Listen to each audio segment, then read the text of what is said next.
Hello people, what we are going to do is we're gonna enable the user registration. When I click on my account, you will see that you have an account with your orders and downloads and addresses, etc. So I'm gonna log out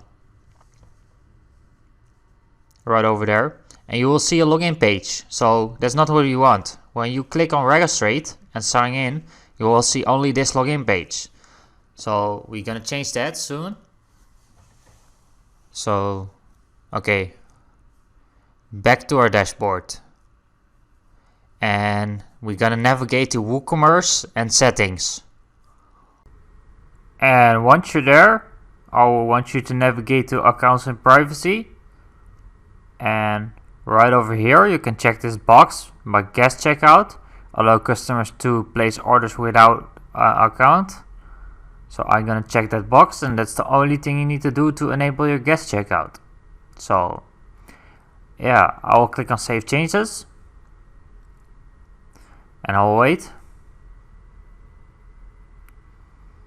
And I will visit my website soon.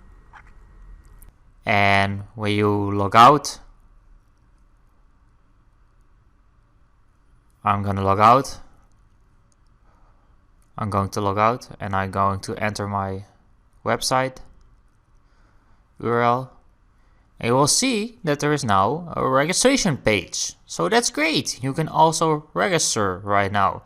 So I'm going to register for our account. Example at hotmail.com. And I will generate a random password.